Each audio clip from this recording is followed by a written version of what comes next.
popcorn. We are two niggas spoiling movies. Yeah. Brandon Collins, that's me, and Justin Brown for your movie needs.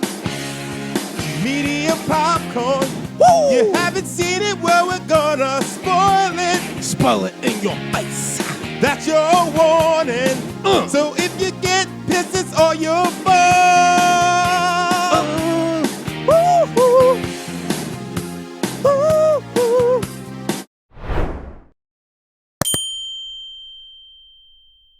Hey, little biscuits and sun-dried tomatoes. It's Brandon Collins. Guys, and this is Justin Brown. We are Medium Popcorn. We're talking about a really interesting movie because it kind of feels like a darker sequel to a popular David Ayer cop movie that we saw starring Jake Gyllenhaal. But before we get down that weird road, so excited to be welcoming our guest today, KB, who's a fellow African member, also the host of Amazon Prime's Before You Stream. Thank you so much for being here. Hello. Thank you so much for having me. I'm so excited to talk about this film because, boy, it took me on a journey. That's all I can say. Yes, it did. Yes, it did. Now, before we get into the movie, KB, how long have you been a film critic? Like, what made you want to pursue this career? And, what's something that you saw recently that you really, really liked? Yeah. So, I've been doing this for about 6 years now, and I started off strictly doing podcasts, doing interviews with talent, and then kind of moved into writing and now hosting and a whole host of other things. And it happened kind of organically. I like to say I actually have loved writing since I was a child, but you go to college, you get a couple of degrees, and then you'd be like, "Ooh, child, I'm tired of writing," honestly. And that's exactly what happened to me. But I moved to New York City and, had that creative side get sparked again. So, it's been a long journey, but a good one. I honestly wouldn't change anything. The windy roads in this business make you who you are. They build character. And if you can still stay positive at the end, that is truly the goal. So, that's for me. Something that I've seen, can I do TV or does it just have to be? Yep, it could be TV, movie, whatever. Okay, great. So, I need more people to watch The Equalizer. I had a chance today to watch the 3rd episode of this season, and I just enjoy it so much. I think Queen Latifah is doing a great job. I think the entire cast is so well-rounded and very talented. And I honestly had I didn't think so. I'm going to say this, and, I'll deal with the backlash later. I haven't seen the Equalizer films with Denzel. What? Oh, how dare you? How dare you? I know. And so I haven't seen the original, kind of show either that it was based off of. But, they said Queen Latifah. I said, let me find out they're putting a Black woman on CBS. Now, listen, y'all, every time they put a Black woman on one of these major networks in a show, it often gets canceled. Yep. All rise. They get killed off, and then it's suddenly not their show anymore. You're like, what? Right. Yeah. I.e. All Rise. But thank goodness for OWN who brought my faith back. So hopefully CBS knows what they're doing and they don't do that. But it is a really good little espionage drama with some heart, and I actually really enjoy it. So I need more people to watch it so it doesn't get canceled because we just know the history, y'all. Mm-hmm. Well, it's funny because I love the Denzel movies of Equalizer. I saw the pilot episode of the Equalizer with Queen Latifah, and it didn't get me, but it was like one of those things where it's like, this could be good, but I don't know. And then I just never got around to do it. But I'm also notorious for not watching a series. You know what I'm saying? I'm more about films. I watch more films than series. But maybe I'll give it another shot. Just based off of you, KB. Okay, listen, I will say this. There are only probably 5 to 7 pilots I've liked in my entire life. I actually don't really like pilots. They're not that good. They're like Lost. Shot with the lowest of budgets, and you're like, who made this? Lost had a great pilot, but but it never holds up too. If you have a fantastic pilot, the rest of the series might be garbage. True. Except I will say the 2 of the shows that I'm gonna say 3, because they're in my top 3 shows where the pilots are great and the series hold up. The Good Wife, the 20 out of 10. Friday Night Lights. Yes. Just 15 Yes. out of 10, 20 out of 10 too. And then I would say ER. Like rewatching that pilot, I was like, wow, okay, this holds up. And I will also date myself and say The Practice, that legal drama that was on ABC, that pilot actually was good. And the series ended up being good too, and they canceled it. Ciao. I mean, but that's just it. And that's the things with series is just, it's so hard because these networks, they're looking for immediate turnover. It's like, you got to give it a little chance, to burn, to cook. And, 9 out of 10, they just cut them, which is, I wonder with sucks. like the change in the business with like everything going with the streamers and stuff like that. I wonder how that impacts. Actually, I think with streamers, are actually helping because putting a full season out on a streamer can then gives that entire series life. And then also, I mean, you look at there's been a bunch of series because of streamers have gotten greenlit for second seasons and things like that, and kept it going. Like the series Warrior that I've been telling you about, Brandon. Yeah. That one, it got canceled. And then because it hit HBO Max, everyone saw it. And they're like, we're coming out with a third season. So I think it's actually helping. You never watched Warrior, Brandon? It's so good though. Like the fighting is so good. Yeah. Okay. I've heard constantly that Warrior is good. I'll give it a shot because to be fair, Justin has very, very rarely steered me wrong when it comes to shows. So yeah, because I don't watch them that often. Yeah. Right. So you're like, if I'm invested, then it has to be good. But what I actually really enjoyed Warrior. Honestly, I will say I wasn't into it in the beginning, but one of the publicists that I work with regularly got it once they moved to HBO. And she was like, hey, would you be interested in this? And I actually really like martial arts content. Okay. There's actually this one film that I can't even remember the name, but it's a like a martial arts Western. And I saw it like on a flight to Europe once. And I was like, this is the most amazing thing I've ever seen. Why is no one talking about it? And so I really, really enjoyed them. And she was like, I think that you might like this. So I binged it and I was like, yes. And then she like, let me do interviews. So I was like, oh, Warrior's actually really good. So I'm excited about season 3. Oh yeah, so am I. And if you like Warrior, you got to watch Banshee. Everyone keeps telling me to watch Banshee, but I never had the network that it was on. So I was Showtime. Like, yep. The whole thing's on HBO Max. That was on Stars. No, it's on HBO Max. It was the other one. It was on Cinemax. That's what it was. Yeah, on. Cinemax. Cinemax. And I that's never what it was. had it. Man, Yeah, Cinemax, the only thing I remember about that channel is that it had the naughty movies. Yep. That's the only thing I remember about Cinemax. It's true. They used to call it Skinemax. Mm-hmm. Yep, Skinemax. It'd be like Speed and then a bunch of like half nude. And I kept thinking to myself, like, who runs this channel? Because truly, it would be like as soon as the sun set, then the other movies would come on. It would be like, maybe this is why I never had Cinemax. Like growing up, my parents probably blocked it. Yep. Sun goes down, tops go down. There you go. Yeah. Well, speaking of sun going down, we're going to talk about The Guilty today, which is a 2021 film that was released on Netflix. I feel like people talked about it the first 2 days it was released and then nothing, right? But I actually found this to be a very interesting movie, but I do feel like this could potentially be an unofficial sequel to End of Watch because Jake Gyllenhaal survives. Really? He's a cop. And then he gets hardened, he gets angry, grows out his hair again, divorces Anna Kendrick, and this is that character. That's an idea. Maybe. You're taking a walk. No, the way to make it connect though. Who directed this movie? Antoine Fuqua. Who directed David Ayer, who did End of Watch's Training Day script. Antoine, you know what I mean? It's all linked up. You're thinking the partnership is on. I feel like there's some conversations had at like a cafe, and we're just on for the ride. I mean, I'm not gonna say it's impossible, right?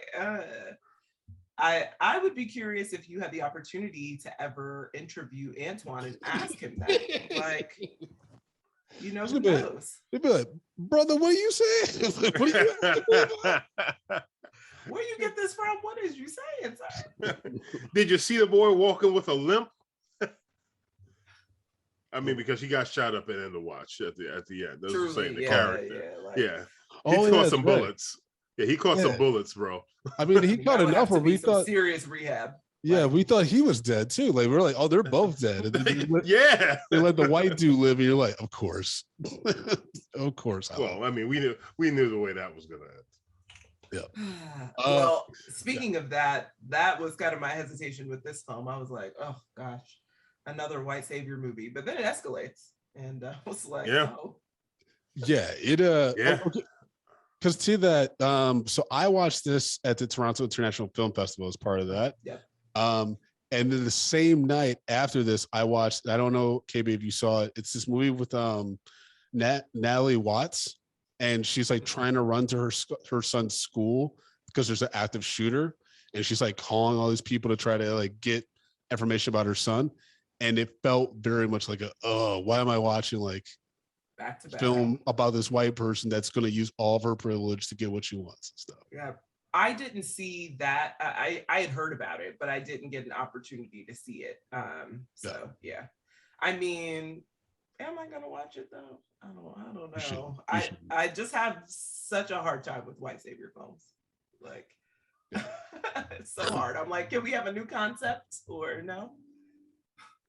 Yeah, I mean, sorry. I mean, but if you really think about it, aren't most films now just about savior films? You know what I'm saying? Whether we watch it, it's like that's all they're doing at this point. Is like they just need to give us something different. Just as a whole, is like maybe sometimes it doesn't always just work out for us. Yeah, you know what? Maybe that's why I love The Equalizer so much, because she's a Black woman doing what she needs to do, helping people. 98% of her clients are people of color. Actually, I don't think I've seen a white. I have to think about that. In season 1 and season 2, I'm not sure these people that she helps are actually white. I don't think I've seen one. I think I've only seen people of color. So I'm like, look at that. Respect it. Yeah. Exactly.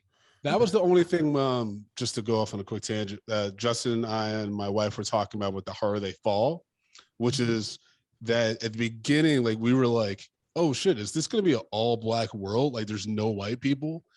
And then there were white people that popped up on the train, and we were like, "Oh, that would have been dope, though, to just have an all Black cast in this Western, like as if white people don't exist." And when I just food for thought. I honestly, I would have loved that. Like, I think it's okay for us not to, center, and I don't say that as just a Black woman. Like, okay, it's okay to have Asian stories that don't have white people. Like, it's okay to have, like, I feel like it's fine if we just have stories that or like, hey, here we go. Actually, to be fair, I kind of thought Warrior was going to be like that too, where like there weren't going to be any white people, but turns out there's tons. But just like based on the story and trade, I mean, at least they like touch on why, I guess is kind of the best reason. But yeah. It's funny because like I think especially, I know we're going off the beaten path here, but The Harder They Fall, like it could have worked by doing, we could have done a reverse Seinfeld with that one, just going all Black, because at that time, well, actually, it would have probably been Black people and Native Americans, because we were to see that story. Yeah. I think that could have really worked with it, because if Black people only dealing with Black people at that time, trying to stay away from white people, and then you have Native American factor, and they were intermingling at that time, so it's like that would have been very interesting to hit.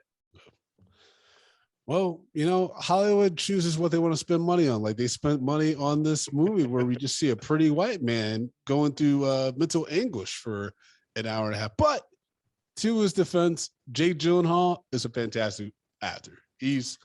When he does these really intense roles, like he's really fucking good. Let me just say that I have never, I haven't seen him in my mind do like a terrible role. But I haven't also been like, wow, he's a stellar actor. Like he's a good actor, like I haven't just been like, oh my gosh, like, he is the most stellar actor. I just kind of feel like he's a good actor, right? But I feel like this kind of sold me because he has to sell the entire film by himself. Like essentially there are no other people in this movie. Like, I mean, that he's acting against really And I was like, oh, like he's really good as an actor. Now, I didn't say I loved the movie, but I think that like this movie elevated like his performances for me. Yeah, I guess like you know, a lot of people do say that. Oh, I think Jake Gyllenhaal is pretty good and stuff. And I'm like, have you seen Prisoners? Because that came out like about 6-7 years ago. It's a Denis Villeneuve movie with Hugh Jackman and Jake Gyllenhaal. Oh yeah, yeah. He was fantastic in that. I remember being like, oh shit, this guy is really, really good. Because when he got nominated for Oscar for Brokeback Mountain, I'm like, yeah, that was fine. But that I was like, oh, I'm looking forward to seeing what other things he can do with like challenging material. And I think he did pretty well with this, even with the script by Nick Palazzo from True Detective, right? Mm-hmm. Yep. Yeah. So, because yeah, I'm we gonna all say saw that. I'm gonna watch Prisoners. Since you said it, I'm gonna watch Prisoners. Listen, for me, the star of Brokeback Mountain was really Heath Ledger, like just for me. So I'm not saying that, you know, Jake wasn't acting well against him. I just think for me, like Heath's performance, I think stands out more. But I'm gonna check out Prisoners. Yeah. You will not be disappointed. And if you are, don't tell my audience. But okay, so initial thoughts, KB, when you saw The Guilty, like what through your head? What'd you like? What'd you dislike? All right, so for me, it is a bit of a slow build, right? Like there's a lot of mystery surrounding Joe. Like you're not entirely sure what's happening in his life. You only get pieces of it, right? So he's on the phone 24/7, right? Because he's acting against himself. And 98% of this movie is just him on the phone with people, lots of people, reporters, his ex-wife, you know, his sergeant, the Emily, everyone. He's just on the phone all the time. And so you get to see that he is unhinged. We know that he has some really important court date coming up. Me, myself, I was thinking, dang, he definitely gonna miss this court date because he can't even, I mean, do what he's told on a regular basis. So I was like, that's probably gonna fail. Even before I even knew what the court case was. But I still remember thinking like, okay, but what is the point of like us centering Joe? I guess that was like my thought process until, you know, we get like a little bit midway through. And then I'm like, oh, okay. And maybe it's more than midway. It's probably like 3/4 of the way when he finally like connects with Emily on an emotional level and then starts to share his truth with this stranger. So I think that, you know, the twist I did not see coming. So I will say that Me neither. the twist with the family I didn't see coming at all. It's chilling. That scene when you see the realization in his eye. Like I remember when I watched the screening, I was like, Jesus, that's because he's doing so much, and then and then I was thinking too, dang, this not gonna look good for you, bro. Like literally the whole time I was like, well, if this goes left, that court case that you so worried about, ooh, child, like you can kiss your career goodbye was actually what I was thinking in my head, but it was based on those actions and not so much, you know, what he ends up ultimately deciding to do.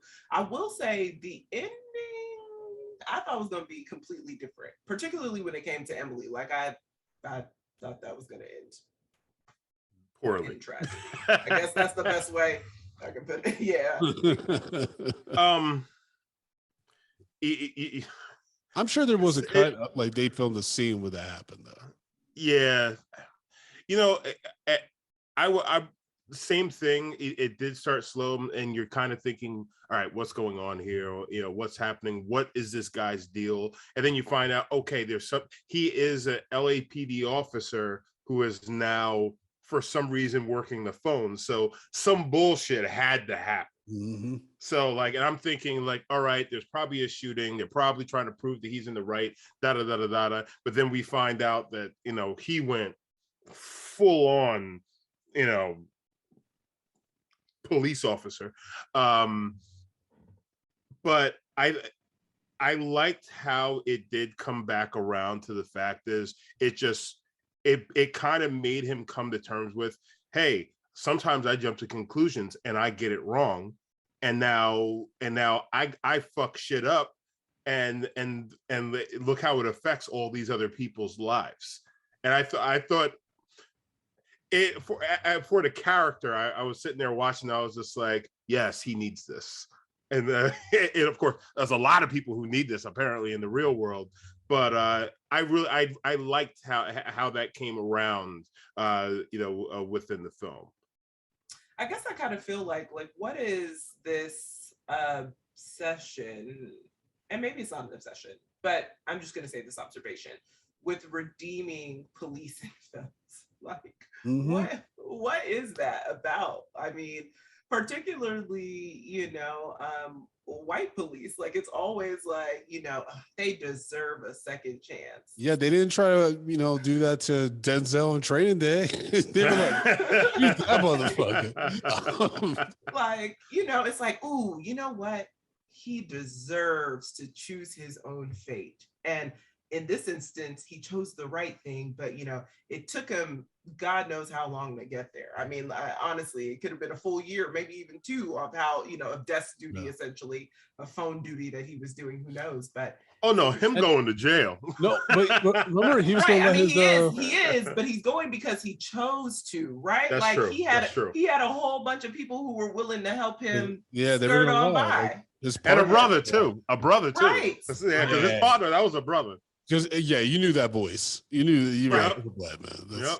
His name was Donnell. That was a brother. That's Roscoe Jenkins in the background, honestly. Yeah, that's when I was just like, oh, this is some white privilege shit. When he's like asking his black partner to like break into some woman's house, he's like, see if there's kids there. I'm like, yo, you're gonna get it. And asking his black partner too, because this also matters to break into a white woman's house. Like this won't come down on him in a way that's justly unfair. And not only that, asking him to do it moments before he's like, but you got to testify for me, so don't be drunk. Now what? Yeah, it's like, I'm gonna be drunk. The things he put me through, the things I put myself.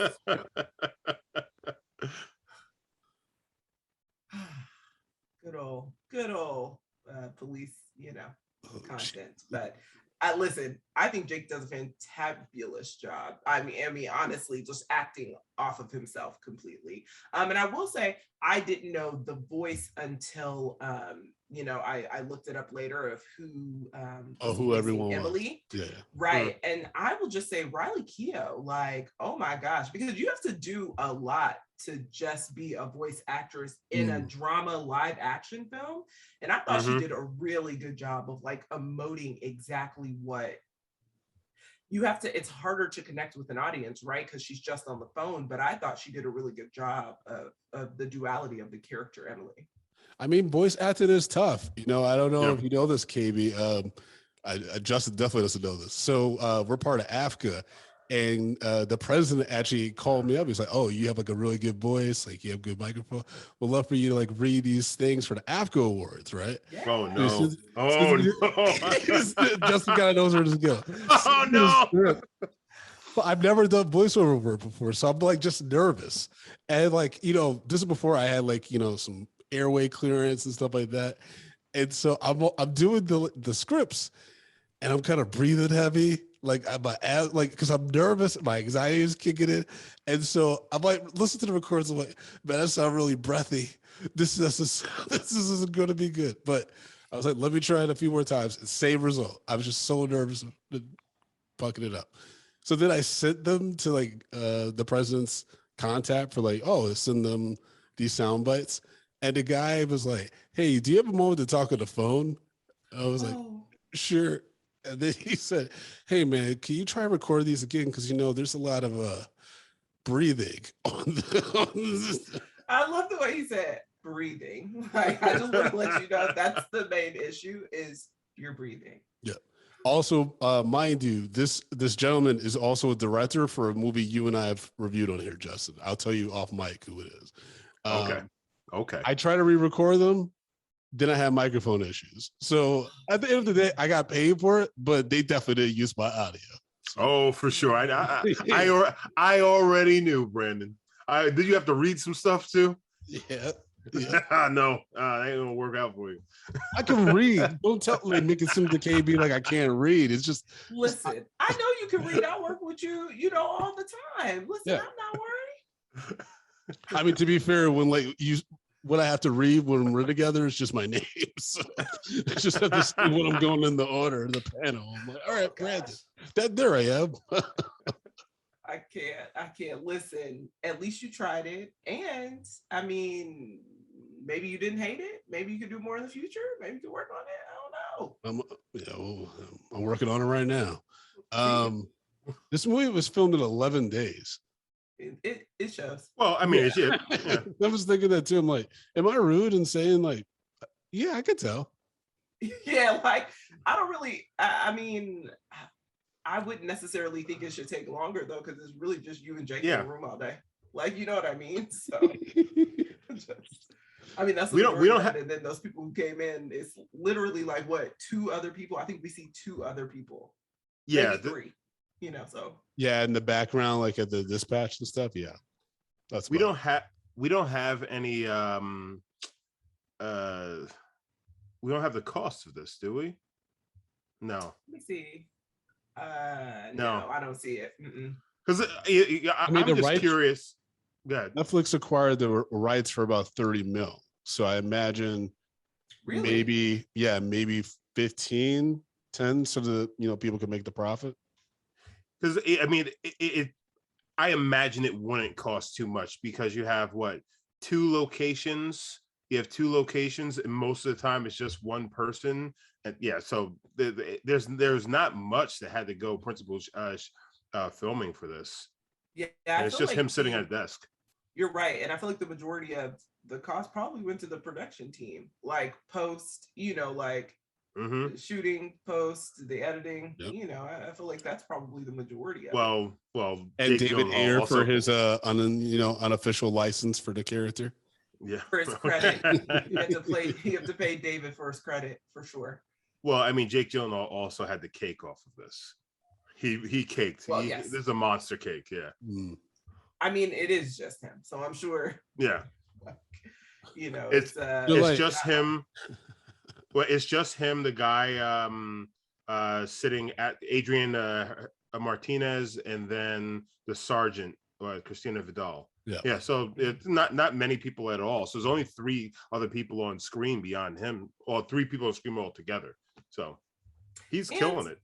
I do feel like Antoine knew exactly who to call. Like, I do feel like they have a creative partnership, like, and maybe an ease and friendship, and where they just are like true collaborators when it comes to working together. So I'm sure, I'm sure Jake was probably ad-libbing a lot of this too, honestly. But he seems like a great collaborator as a director, based on like everything I've heard about him, like especially his relationship with Denzel and stuff like that. So I'm like, he's got to be doing something right, because these A-listers don't like just work with anybody. Yeah. And if they request him, or if they are willing to be like, actually, I'll join this project where I'm the sole person in here, and it's a bit of police propaganda, but here we are. I'll do it. So I'm sorry, go ahead, Brandon. No. So what did you guys actually think about that twist?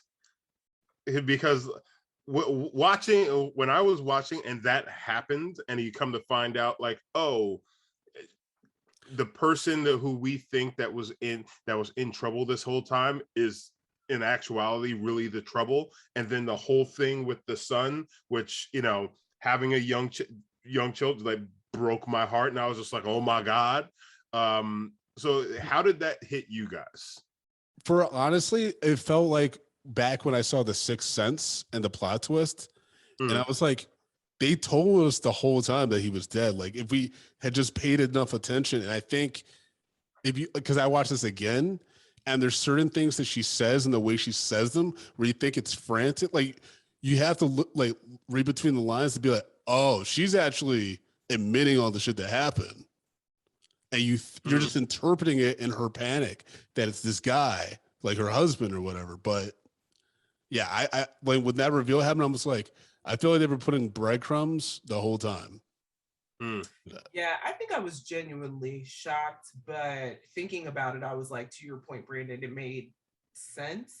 There were a lot of things that I think, how can I put it? I think Joe was leading her a lot. And so we assumed that when she was saying certain things, because Joe was leading the conversation, because his interpretation was one thing. So because he was guiding the conversation, you assume something when really, in reality, if you just listen to what she's saying, you know, she's dropping hints all the time. And so I think that is, you know, it was shocking. It was surprising. It was definitely heartbreaking, to your point, Justin. Like, I definitely was like, oh no, not the kids. Like, so sad. But then when you hear Henry, when you really hear him, you're like, oh gosh, this is so heartbreaping. And quite frankly, Joe should have apologized. Like, honestly, because the way he was talking to Henry, first off, let's talk about how Joe has sociopathic tendencies, because like, you're not gonna call me and then literally berate me and I hang up on you and call me back and have the audacity to call back and expect me to answer the phone. Who are you, sir? Honestly, like, who? So I was he's like, an officer of the law. Yeah, yes. So he's like, how dare this person hang up on me? Excuse me, how dare you call me back like this is okay? So when he does finally realize and he talks to Henry, I was like, an apology is needed, but you know, clearly I didn't expect one. But he definitely should have apologized 100%. Yeah, I mean, he literally told the killer how to. Well, she didn't end up actually killing someone, but she told the wife. Like, he told the wife, like, "Hey, here's how you beat up your husband." Yeah, this is how you get him. Like, which that's when I was like, buddy, this career is over either way. So like, either you need to say, based on this call, yeah, I kind of coerced her into assault. Now, I feel like the type of dude that he is, he probably would have been like, what are you talking about? She clearly is distraught and that's not what happened, et cetera, et cetera. But I'm glad he found himself, because I was like, truly, I could see him flipping and spinning it on her to save his job when truly it was his fault. Which I thought that's how it was gonna go. Yeah, I thought that's how it was gonna go. When you see the panic on his face, you're like, "Oh shit, what's gonna happen now? Like, what's he gonna do?" Because, like, to your point, KB, it's like my career's over. Like, it seemed like it was that moment where he realized, "Oh, like, I'm done. Done. That pension, no more." Well, actually, I think technically they get to still keep their pension. So, lucky for you, I guess. His pension would still carry over and his family would still be taken care of. So like, really, do I feel sorry for Joe? Because I don't know. But I definitely felt like, you know, since I thought it was gonna end in death, I thought he would never have to atone for anything. Because I thought, this ending. Yeah, I was like, well, why would it doesn't matter, because I mean, you know, this is the way it's gonna go. If that were the ending, the name would still fit. It's like, you know, it's interesting.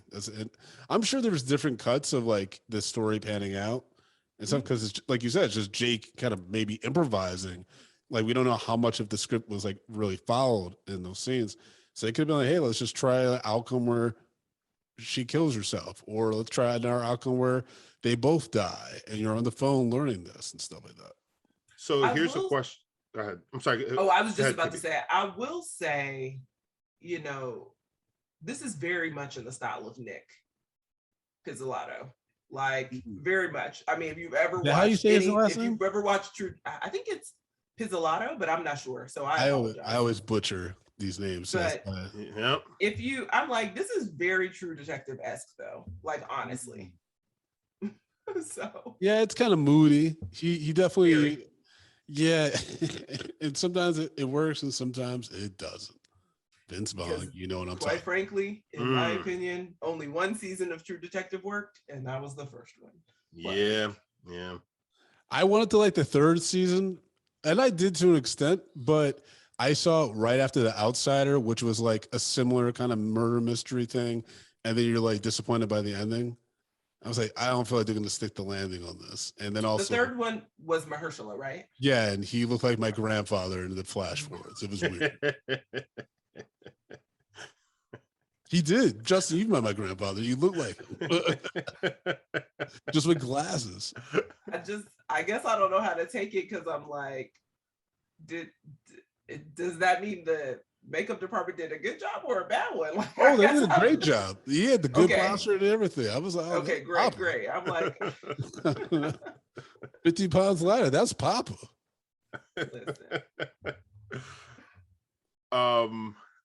So for the both of you, do you think that this movie would have been elevated if it wasn't just on Jake, and we actually saw the other happenings that were going on the other end of the phone and things like that? Do you think that could have added to this movie or taken away from it?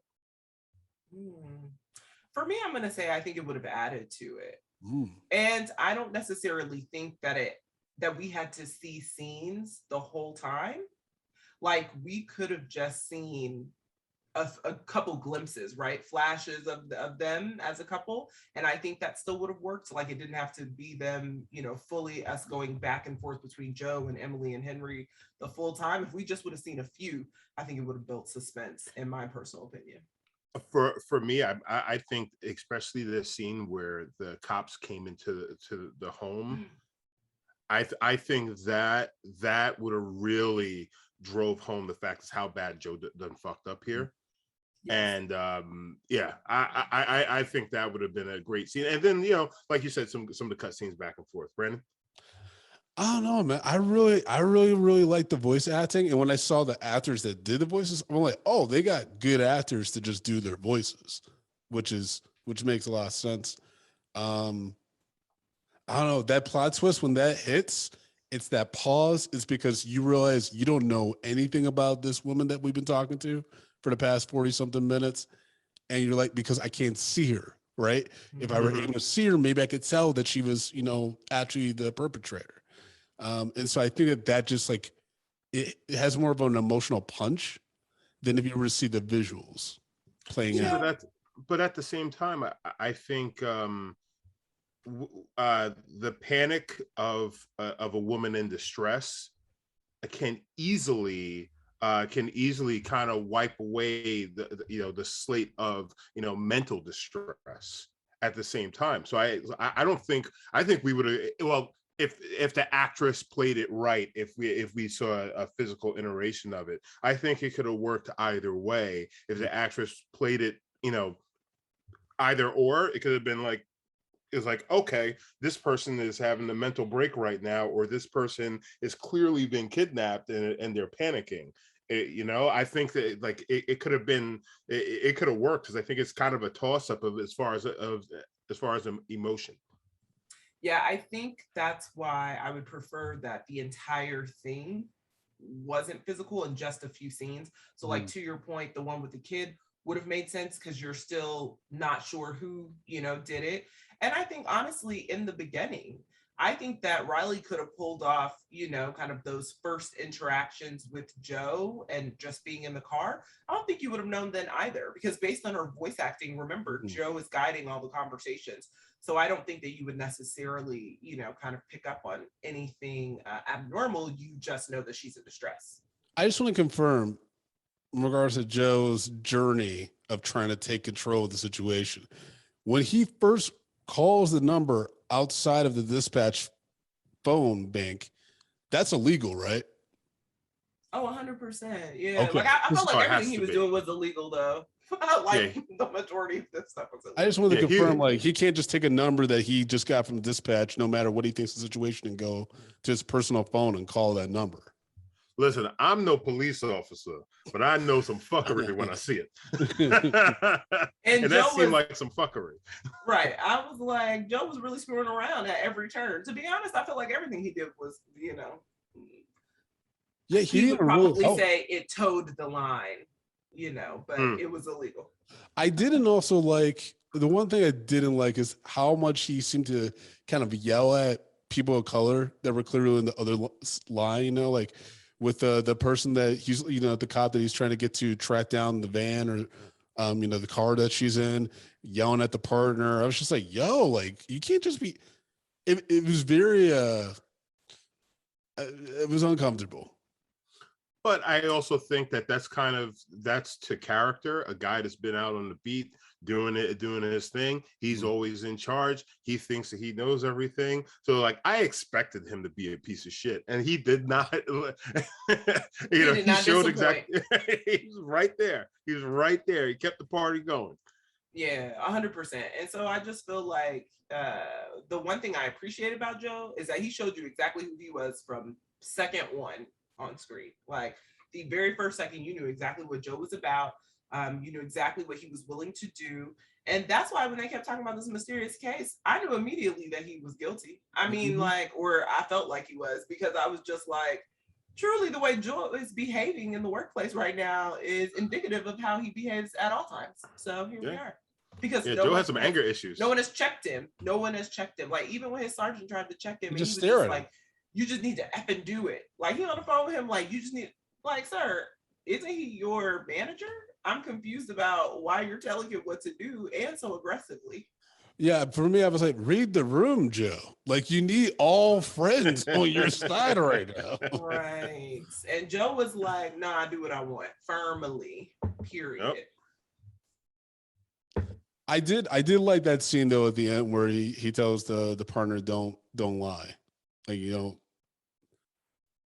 tell them the truth, because he's initially talking about, oh, you got to make sure you're sober so you can testify for me, and then he's just like, it's over. I mean, listen, Joe has a lot of issues. So at the end of the film, I felt literally zero empathy for Joe. But his trajectory and his journey is not one that I saw coming full circle. I will say that. So, I do think that, Nick kind of leans into these very flawed cop figures and, a lot of the art that he does, and people who are, damaged and broken. And so there's actually a line in the film that, someone says, broken people save broken people. And I was like, oh yeah, that's probably the log line for this film, to be honest. So I also kind of wanted to see Abby, the little girl, though. I think too. Maybe I was like, oh, I kind of wanted to see her. I mean, I know it wouldn't have been under good circumstances, but I just kind of wanted to see it. You just want to see her hands covered in blood. Not even that part. I just wanted, she was just so precious, and it was just like,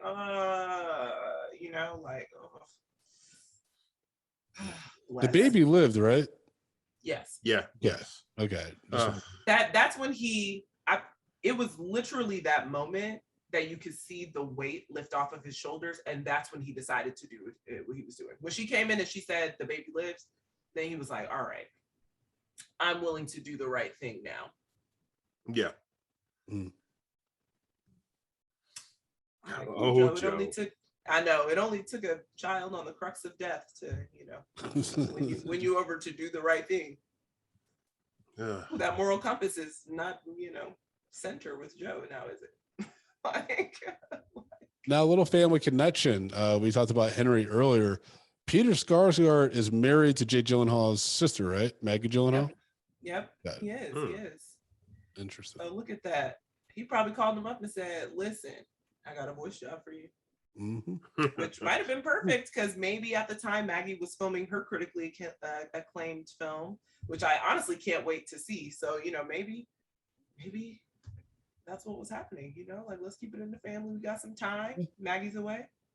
Well, I'm just saying, Peter Skarsgård's rumored to be playing Harvey Dent, so she would be playing a person that's in love with Harvey Dent twice. Ooh. Oh, she would Look at be. that. Yes. About it. She would be. Honestly, like, I adore, and side note tangent, I adore the Christopher Nolan, like Batman trilogy. But child, sometimes the casting in them was like, when it came to the women, I was like, okay, now what? Who is in this now? Okay, what? Who is in this now? I mean, I was like, okay, like, Christopher, can we not keep a woman on for 3 pictures, or what was happening? The same one on for 3 pictures? It was just a lot of like, oh, okay, I don't know what's happening. Listen, I do adore them because creatively, I think they're astounding. But when it comes to that perspective, I was like, there's a lot of shuffling happening. Yeah, because they switched Maggie Gyllenhaal in, right? Or did she get swapped out? They switched her in from Katie. Holmes. Katie Holmes. Because Katie Holmes was in the first one, and then she came in Dark Knight. Okay. I was like, oh. Okay. I love it when they just, swap people and you just supposed to not notice. All American. Uh, just like, oh, like, yeah, they're like, I'm Viv. Like, oh, she's just a different color now. Yeah, like you're not gonna notice. I definitely notice that this is a different human being, please. That actually used to be one of my first stand-up comedy bits where I talked about Triple X, and then they had Triple X 2, which just starred Ice Cube, and they didn't explain anything about Vin Diesel's character. And I'm like, we're gonna notice that you replaced Vin Diesel with Ice Cube. Like, listen, we can definitely tell, and I know that like Vin likes to keep his identity kind of hidden and just say multicultural.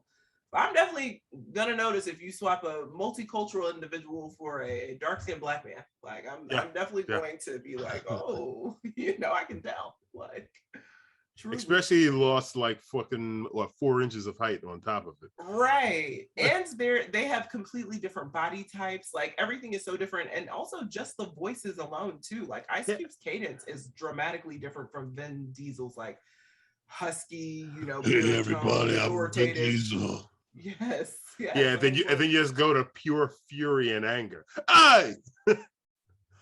Yes. Who's that? No, that's Ice Cube, because everything sounds like he's yelling at his kids. Aye, you get over here. So I was like, what is happening? But maybe, I don't know. We talked about this, Brandon, when it came to Fast 9. And I was like, listen, Ben, you ain't got to say nothing, about your background. But what I do know is you guys are not brothers in this movie. That's what I know. You guys are not biological siblings in this movie. Like, you don't have to say what you want to, and that's okay. Y'all really could have been like, he's adopted. Bet. Like, that actually is perfect. Like, y'all can, or they're still obsessed with the idea of family, and no one's like really related. Let's just leave it at that. Like, we didn't have to do all this. Not saying 30 times. I see the family resemblance. Now y'all out here lying, please. Yeah, they push that so hard on us. Like, all right, I mean, and got my girl Helen Mirren to say it. I said, now y'all not gonna disrespect Helen like this. Y'all not gonna have her out here looking shifty, talking about some. Ooh, now, I can see the strong family resemblance. Now she's going senile on us. She's like, you gotta look alike. Like, no, you don't. Come on. Like, Helen is a queen and she can see. So please stop. Like, her 2 eyes work and she knows that there is no resemblance between the two of them. I feel bad making this declaration now, but I do, before we get to our ratings for this movie, do say John Cena probably gives the worst performance I've seen this year in Fast 9. He was insane. Yeah. It was wild. Like, it was. Yeah. It was not a good film. He definitely was my least favorite in Fast 9, but he really killed it in the Suicide Squad because I think he was able to just kind of play into the campiness and the comedy of it all. Yeah. So I was like, oh, this is the John Cena I want to see more of. So I'm actually looking forward to the Peacemaker TV show in January because I'm like, oh, now I know that he can carry this character. Like, he did a fantastic job. But yeah, in Fast 9, I was kind of like, huh? But also I felt like the writing was also like, huh? So maybe John was like, I'm doing the best that I can because y'all told me we siblings, so let me pretend. I already had to lose like 50 pounds. But I mean, oh wait, no. Tenet was 2020, wasn't it? Yeah. Yep. Yeah, maybe 2019 at this point. I mean, honestly, time has no meaning. I don't remember. Yeah. Who can tell? Because I was about to say, because John David Washington and Tenet, like, that was pretty bad, but that was a previous year. So because that movie just, his performance was terrible in that. That's why I call him the Woodman. I'm actually starting to notice something about Christopher Nolan's movies that started with Interstellar is that he's kind of losing focus. Like, starting with Interstellar, I feel like there was too many things that he was trying to talk about. And then Dunkirk was like, I'm gonna talk about all these different things, but there's gonna be no dialogue, so just enjoy. And then for Tenet, it was like, I'm gonna try to do all these, like, talk about all these cultural and societal things, but doing like a James Bond kind of. It was just too much. And then also add time traveling. And I kind of feel like if Christopher's not working with Leo, like maybe his creative juices aren't, I feel like they have a creative partnership that maybe sparks, I don't want to say a bit more, but maybe it sparks something additional in Christopher Nolan, like maybe it's like, I wouldn't say it's just Leo. I think he just needs a great actor to kind of hone in his Christian Bale, Leonardo DiCaprio. He needs a great actor to take whatever batshit crazy ideas he has and then bring it to life and just hone it in and give it some sort of direction. Yeah, that's a fair point, because Interstellar, Matthew McConaughey was part of Reconnaissance or whatever it was called. But I remember he only had that one, he had one scene where I was like, okay, that's a good scene, where he's crying when you see Jessica Chastain's video, like, cause she's like 30 years old now, and he's like, oh my God. But other than that, I was like, I feel like they miscast this.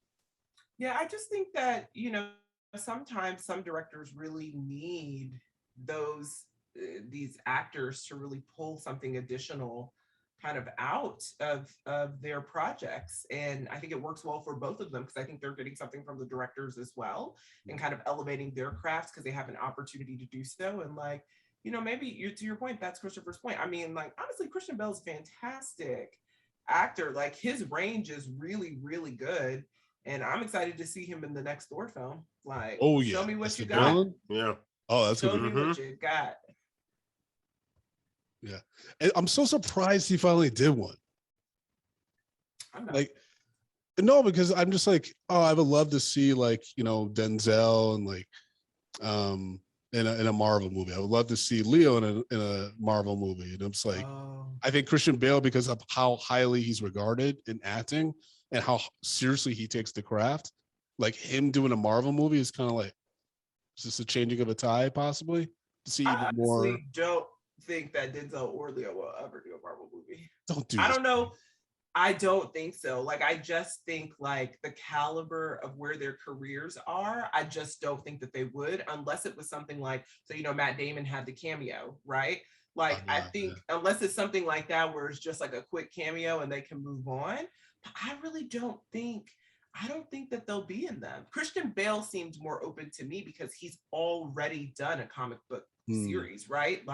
And I think I clearly have not interviewed him about this, and I don't know him personally, but it seems like he would want to have a lot of fun as the villain, knowing what it's like to play the titular kind of superhero, taking this take and then working with Taika, who is so wild. Right. You know what I mean?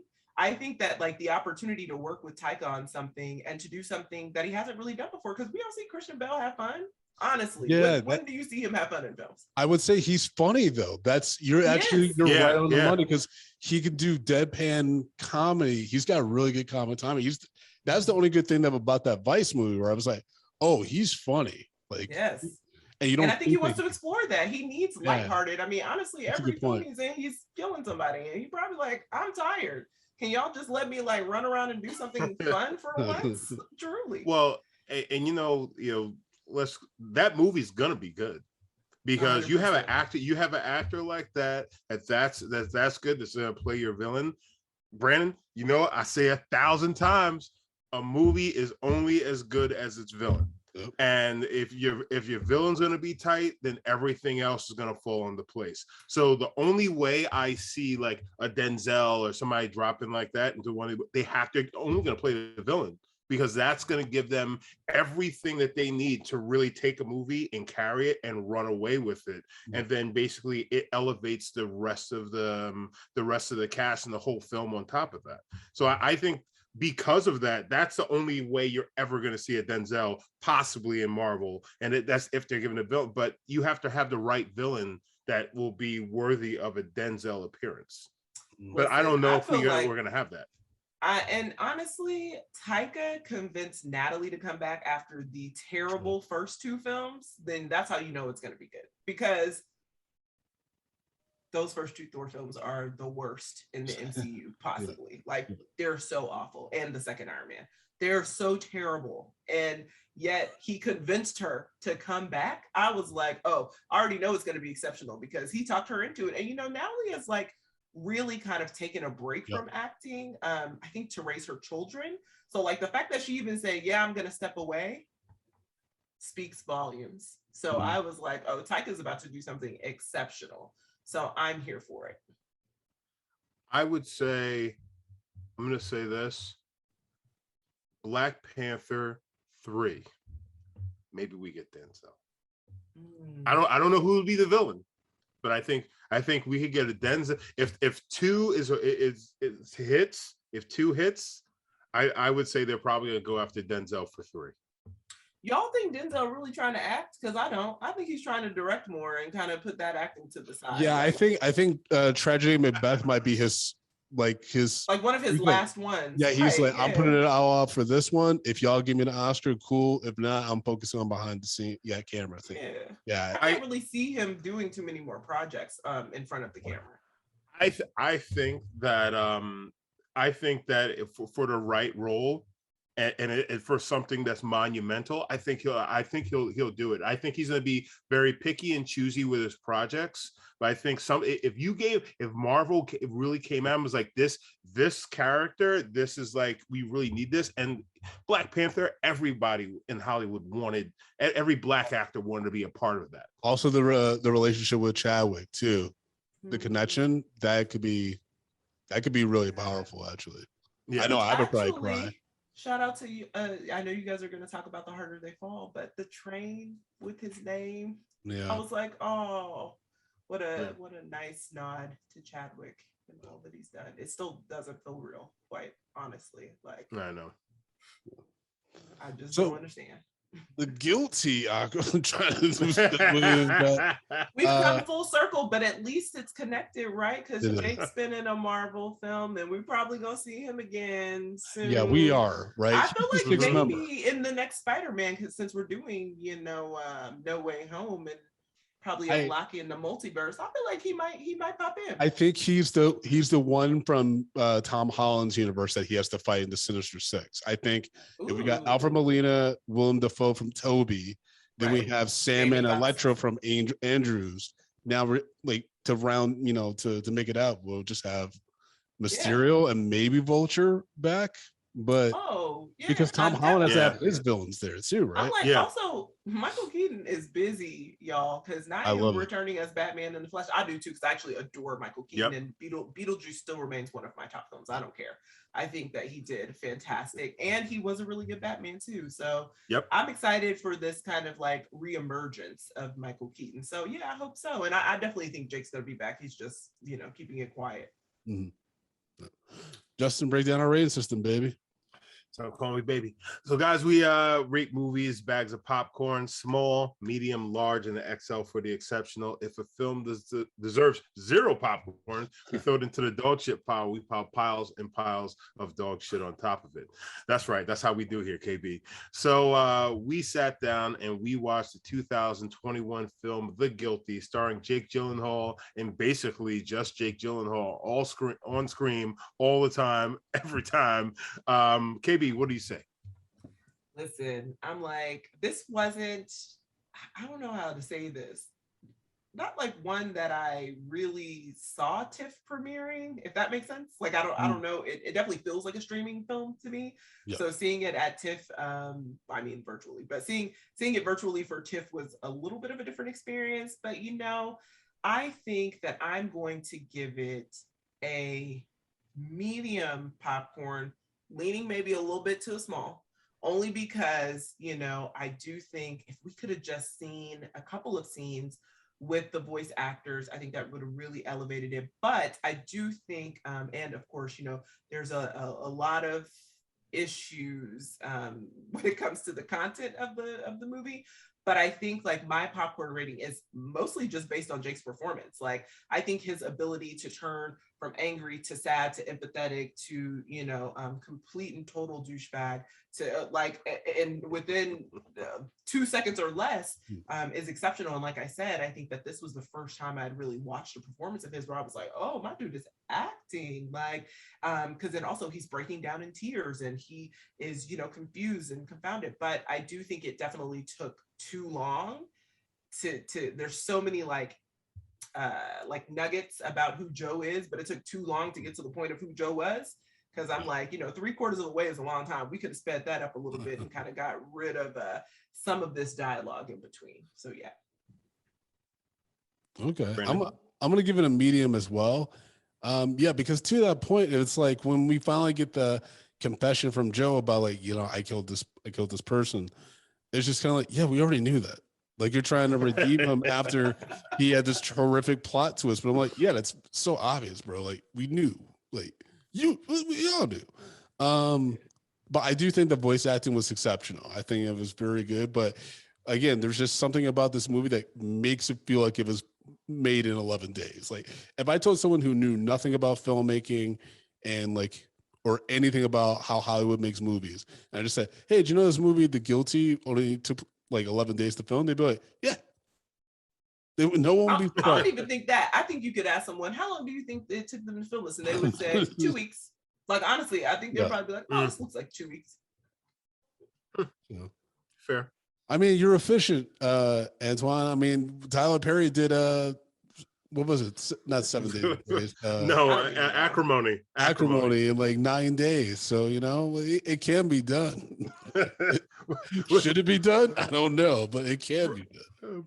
First of all, let's not do that to this film because Acrimony was probably one of the biggest piles of dog shit that we saw that year. No, that was a wild film. That was such a fun movie, though. Yeah, it was such a fun movie for I don't even know. It's a fun movie to roast. Yeah. Yes. That's a fun movie. Amy, we saw it. We saw like opening weekend because a lot of our fans were like, "Guys, you have to see this movie," and so we saw it together. And then at the end of the movie, the credits start rolling. Justin stands up and just declares, "Tyler Perry's out of his goddamn mind." I have a question. Do y'all still trust these fans? The ones that said you had to watch Acrimony? Oh no, we haven't trusted them for years. Oh no. They want to see us in pain. They want to see us in pain. Yeah, that's why we're calling the shots. We're like, we pick the movies. Y'all don't pick them. Torture. Got it. Understand now. Mm-hmm. Justin was great.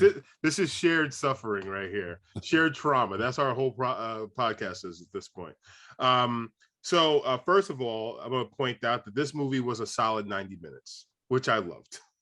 We didn't go 2 hours, which I'm so tired of, or 3 or 4. So I did like that.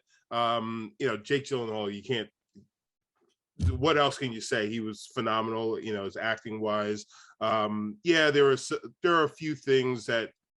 Well, the story was a little bit problematic as far as the character arc. But I'm gonna give it a medium. Oh. Real quick, you know why this also offended me?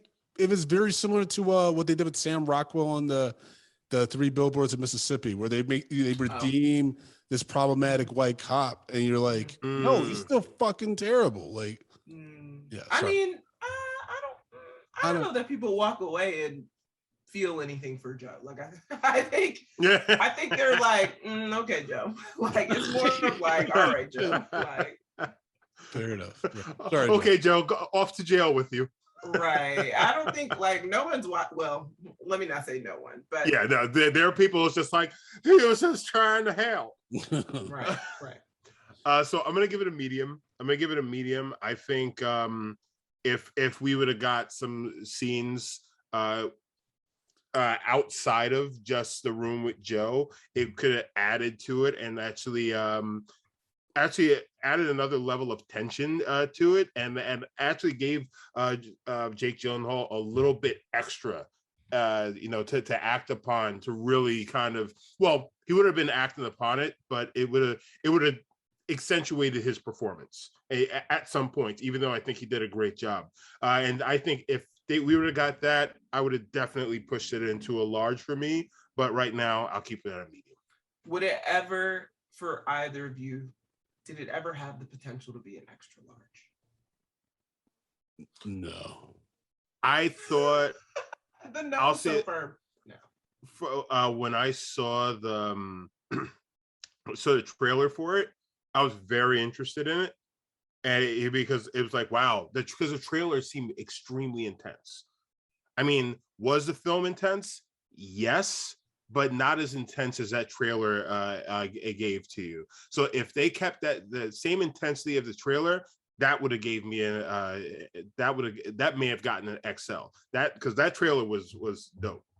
Yeah, I feel like they build it with a lot of intensity, but like not that much happened. I don't know how to say that in another way, but it's like things happened and it was intense, but like not that much happened. But again, the voice actors did a fabulous job, but like there's only so much, which is why I was like, we could have cut out some parts here, maybe dropped it to 110 and still got the point across. You know? Yep. Shibbity bebop. You heard it here, folks. KB, please tell the listeners how they can follow you. Yeah, so I am on Twitter and Instagram only at the Lady KB. That's TheLadyKYB. You can subscribe to my YouTube channel through the lens of Lady KB. I post my interviews there. I am freelance, so I work with a lot of different outlets: The Beat, Complex, Nerdophiles. The list goes on and on. And yeah, you can also check out the Amazon YouTube channel to watch some of my content there. Right now, I actually help guest and sometimes co-host a little show called Superhero Club on the Amazon YouTube channel with Stephanie Williams, who is a comics writer and Twitter extraordinaire person, exceptional human being, and we laugh and we have fun. And you know, right now we talk a lot about The Boys and sometimes Invincible. So yeah. All right. Y'all can follow me at American Collins, AmericanCollins.com. You can follow the show at Medium P Podcast and all social media platforms. Please subscribe to our YouTube page. Just go over there, click that little subscribe button. And then, Justin, how can people follow you and support the show financially if they choose to? Guys, you already know from me, you can follow me at JBrownDidIt on Twitter and Instagram. What did I do? Why don't you follow me and find out? But if you would like to support this show, patreon.com/medium popcorn. We have tons and tons of content on there, whether it be the rant, what am I watching, the Zoom party nights, or it just be all of our backlog episodes, the bonus content. It's crazy. You need to be on Patreon. And if you're feeling extra froggy, you know what to do. You take yourself to tpublic.com. You don't know what to do. You always say that. You know what to do. You wouldn't be I'm about to tell them. It's the draw. They're like, I don't know what to do. Tell me, Justin. Come on, man. Don't ruin it. Don't ruin it for the listener. So, you know what to do. Take yourself to tpublic.com/medium popcorn. Grab yourself a little swag. We got shirts. We got mugs. We got all the good stuff. Yes, love it.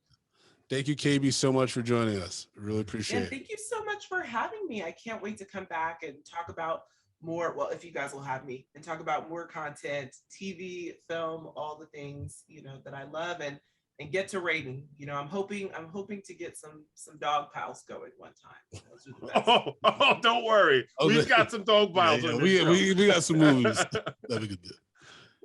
Thank you. Have a good night. Pleasure, KB.